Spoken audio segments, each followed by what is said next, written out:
Shalom alaikum Bapak Ibu, Saudara-saudari yang dikasihi di dalam Tuhan. Terpujilah Tuhan yang telah mempertemukan kita kembali di dalam pembelajaran firman-Nya. Mari kita berdoa. Tuhan, kami membutuhkan firman-Mu di dalam kehidupan kami sehari-hari. Dan sekarang kami akan mempelajarinya. Kiranya Roh Kudus yang akan menolong kami, sehingga kami disanggupkan untuk memahami kebenaran firman-Mu ya Tuhan, yang akan kami jadikan dasar untuk kehidupan kami sehari-hari. Dalam nama Tuhan Yesus, kami berdoa. Amin. Bapak Ibu, Saudara-saudari yang dikasihi dalam Tuhan, hari ini Jumat 30 Juli 2021, kita akan belajar dari Mazmur pasal 121 ayat 1 dan 2. Mazmur pasal 121 ayat 1 dan 2. Judulnya adalah Aku melayangkan mataku ke gunung-gunung. Aku melayangkan mataku ke gunung-gunung. Bapak Ibu Saudara-saudari yang dikasihi dalam Tuhan, mengenai Mazmur 121 ini, bagian awal saya ingin menyampaikan dua hal penting. Yang pertama, Mazmur 121 ini hanya mempunyai judul nyanyian ziarah. Judul nyanyian ziarah, tidak ada judul yang lain. Oleh sebab itu kita bisa melihat beberapa penafsiran mengenai Mazmur 121 ini. Saya mencatat ada 6 penafsiran. Yang pertama, ini merupakan salah satu Mazmur saat bangsa Yehuda keluar dari Babel. Nah, jadi ini pertama kita bisa pahami bahwa ada orang yang menafsirkan bahwa Mazmur ini merupakan Mazmur saat bangsa Yehuda keluar dari Babel, yaitu dari pembuangan. Yang kedua, ada seorang tokoh namanya Aben Ezra. Dia berpendapat bahwa ini terjadi saat bangsa Yehuda dikepung musuh. Ya, kemungkinan sebelum penawanan itu dikepung musuh, atau peristiwa-peristiwa sebelumnya di mana musuh-musuh memang mengepung dia. Itu menurut pendapat Aben Ezra. Yang ketiga, menurut pendapat Grotus. Grotus berpendapat bahwa Mazmur ini ditulis oleh Daud untuk apa? Untuk menceritakan pengalaman pahit hidupnya, yaitu saat Absalom yang adalah anaknya memberontak kepada dia. Jadi menurut Grotus ini situasi yang menggambarkan Daud sedang mengalami tekanan batin karena anaknya sendiri yaitu Absalom memberontak. Kemudian yang keempat, ada yang berpendapat bahwa Mazmur ini adalah Mazmur militer. Artinya apa? Yaitu dinyanyikan atau menggambarkan pasukan yang sedang menghadapi musuh, khususnya musuh yang berat. Maka disebut Mazmur militer. Yang kelima, ada yang berpendapat Mazmur ini adalah Mazmur untuk pelancong. Makanya ziarah itu ya, untuk pelancong di dalam perjalanan mereka.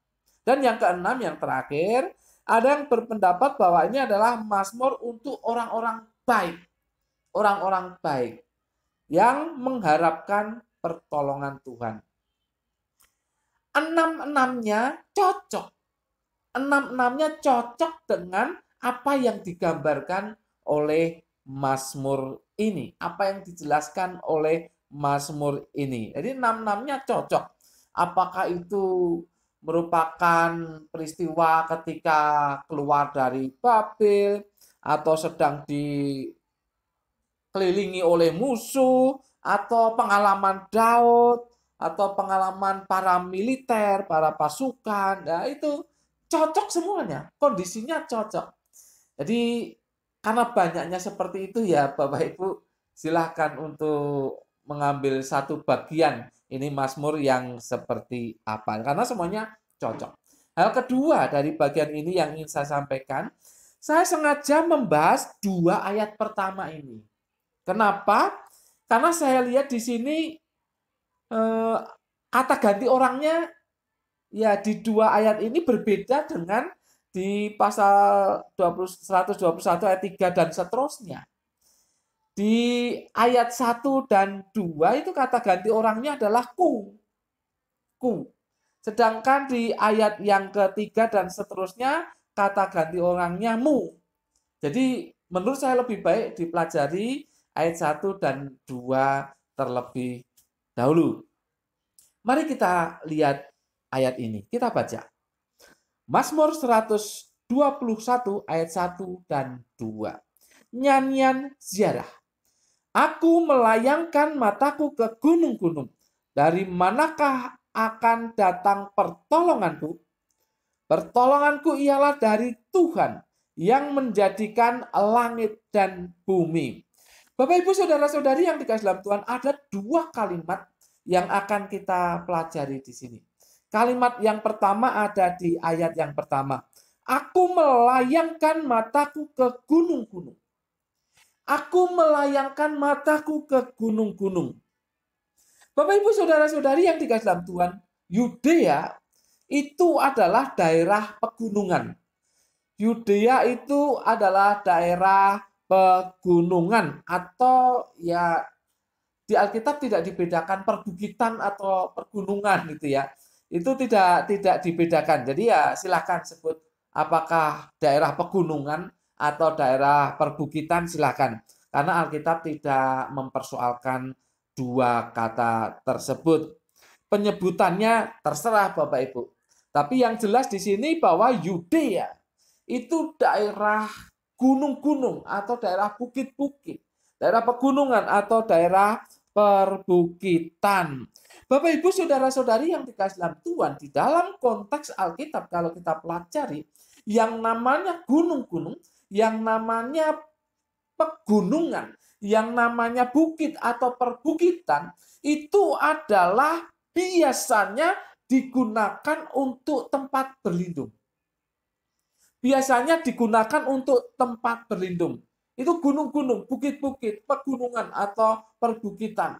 Itu biasanya digunakan untuk tempat berlindung. Nanti Bapak Ibu baca ayat-ayat yang saya jelaskan, saya sebutkan di sini.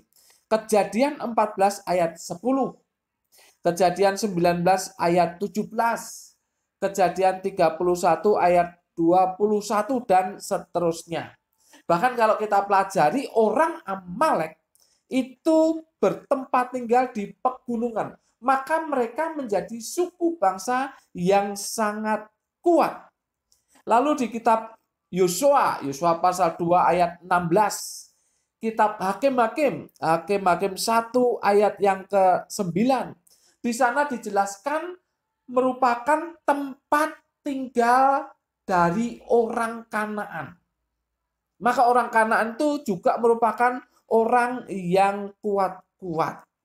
Intinya apa? Intinya adalah bahwa pegunungan, perbukitan, atau gunung-gunung, atau bukit-bukit adalah tempat berlindung. Adalah tempat berlindung. Jadi kalau ada masalah, ada musuh, langsung lari ke gunung-gunung. Maka tertolong. Bapak, Ibu, Saudara-saudari yang dikasihi dalam Tuhan, lihat pengalaman pengintai. Pengintai dari Israel yang mengintai kota Yeriko. Itu Yosua 2 ayat yang ke-16. Oleh Rahab dikatakan, kamu lari dulu ke gunung. Lari dulu kamu ke gunung. Kamu akan selamat di sana. Tinggal dulu beberapa saat. Setelah para pencari itu pulang, maka kamu boleh turun dan kembali ke negerimu atau ke tempat saudara-saudaramu berada. Ya. Bapak, Ibu, Saudara-saudari yang dikasihi dalam Tuhan, dan itu nyata. Jadi ketika para pasukan Raja Yeriko itu diutus untuk mengejar 2 orang pengintai ini, maka 2 orang pengintai ini lari ke gunung. seperti nasihat dari Rahab. Dan kejadiannya memang demikian. Mereka tidak dicari lagi karena mereka terlindungi, tertolong.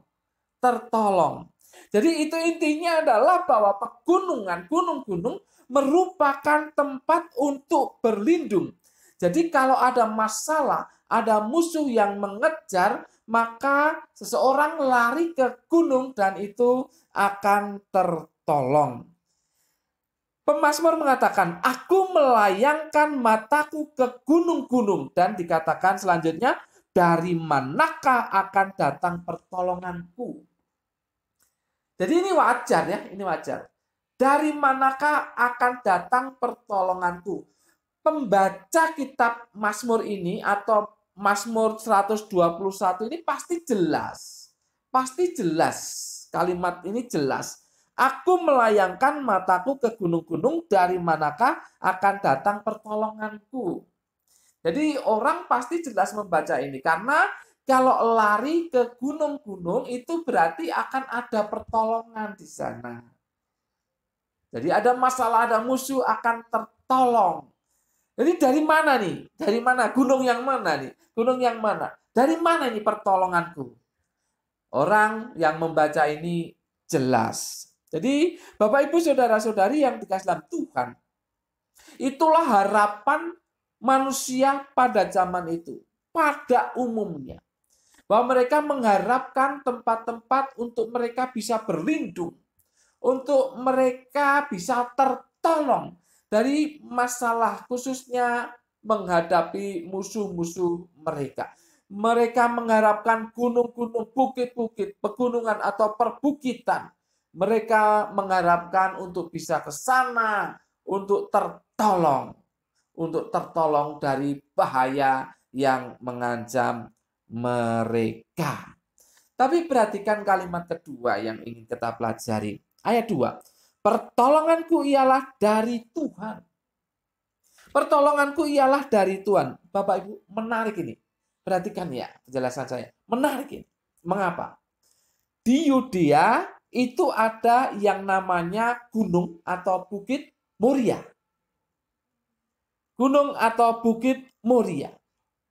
Yang kemudian di sana selanjutnya itu kan dibangun bait suci oleh Salomo.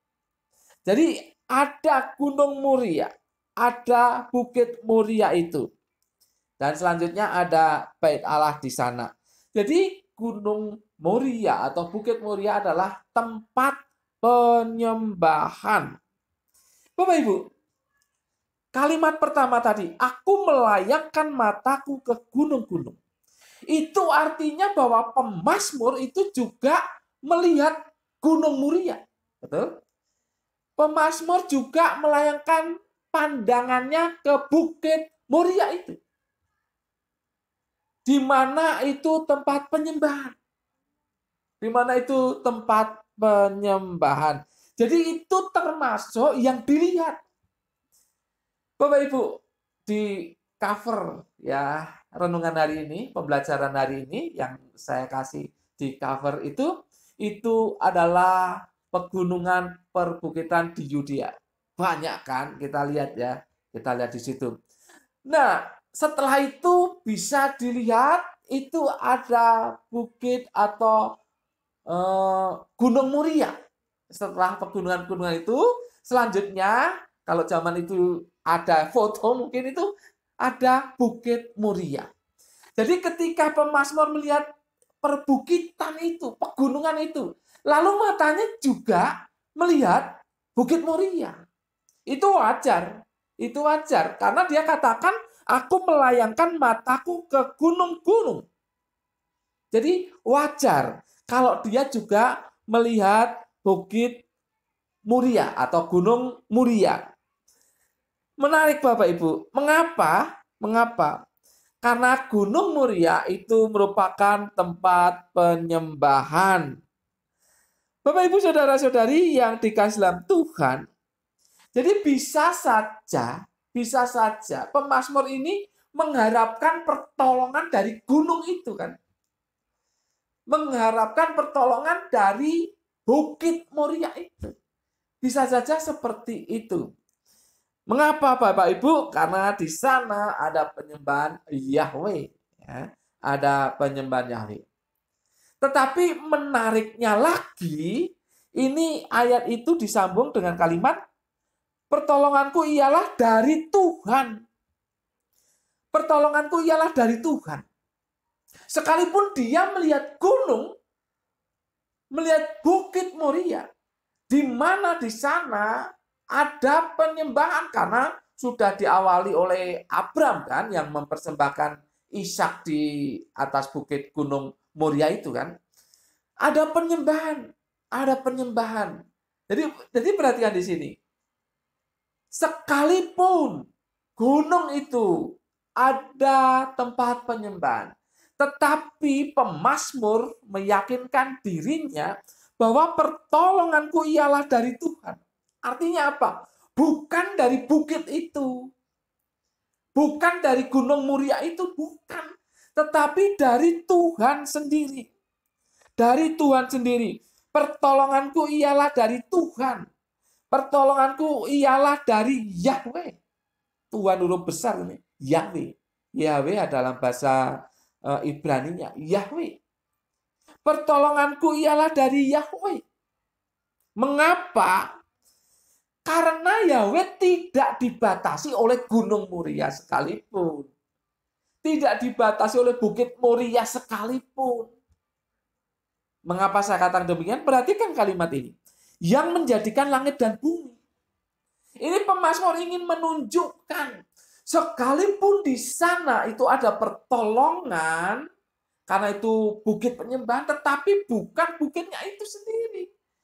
Yang memberi pertolongan itu Tuhan itu sendiri, Yahweh itu.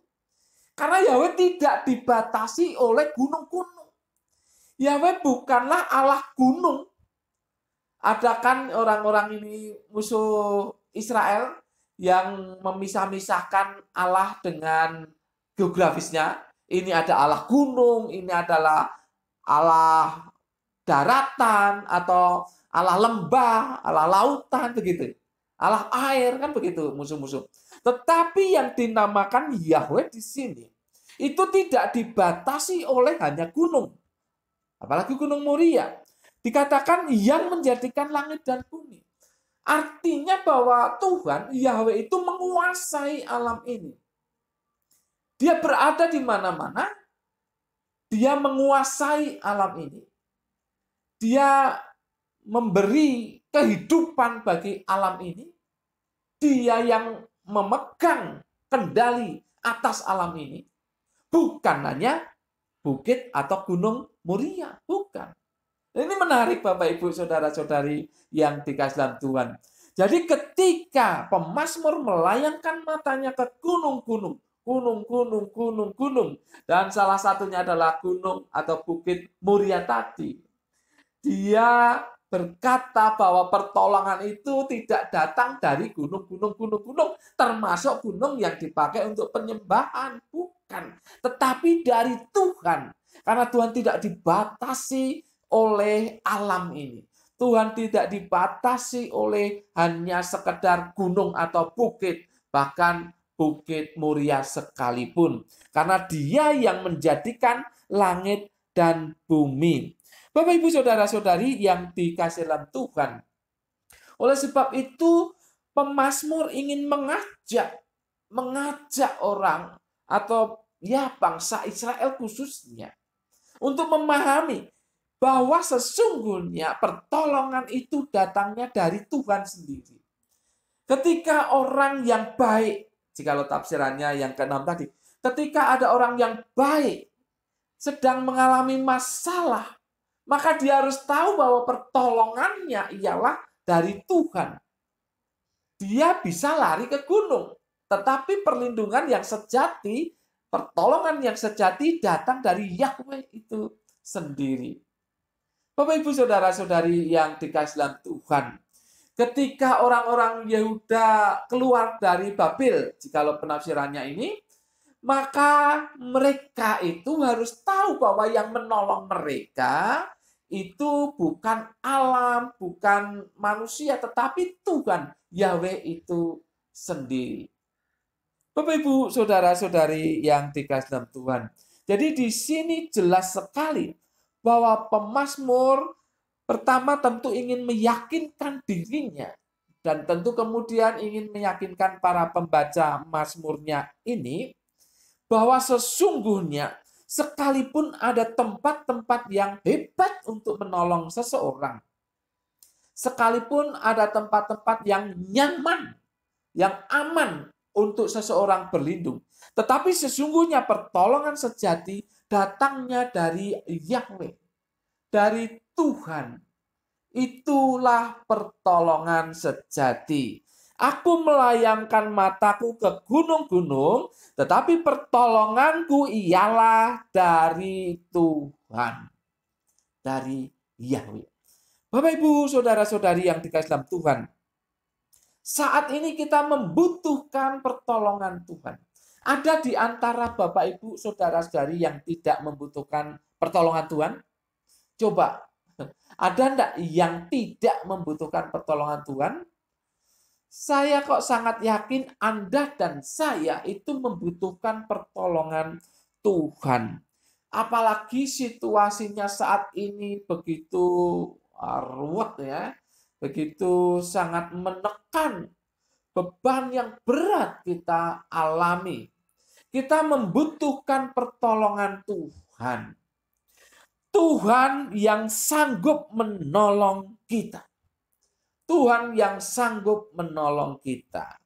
Yakinkan diri Anda sendiri. Katakan firman Tuhan ini. Pertolonganku ialah dari Tuhan. Katakan, pertolonganku ialah dari Tuhan.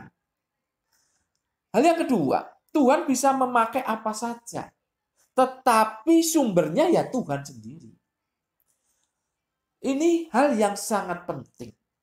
Ketika Bapak Ibu mengalami masalah ekonomi keuangan, lalu ada orang yang dipakai Tuhan untuk menolong Anda atau saya, itu alat Tuhan. Yang menolong sesungguhnya adalah Tuhan, Yahweh. Tuhan memakai orang itu untuk menolong Anda dan saya. Tuhan memakai orang itu untuk memberkati Anda dan saya. Tentu kita sangat bersyukur dan juga tentu berterima kasih sama yang memberikan. Tetapi kita harus memahami bahwa orang itu bersedia dipakai oleh Tuhan untuk menyalurkan berkat-Nya bagi Anda dan saya. Jadi sumber sejati adalah Tuhan dan memakai orang itu untuk menolong Anda dan saya. Jadi jelas di sini bahwa sesungguhnya hanya Tuhan yang sanggup menjadi pertolongan kita. Tapi yang kedua, Tuhan juga sanggup menolong kita melalui orang lain, melalui keadaan apapun, melalui alat-alat apapun. Tuhan bisa menolong kita, tetapi sumber pertolongan adalah Tuhan.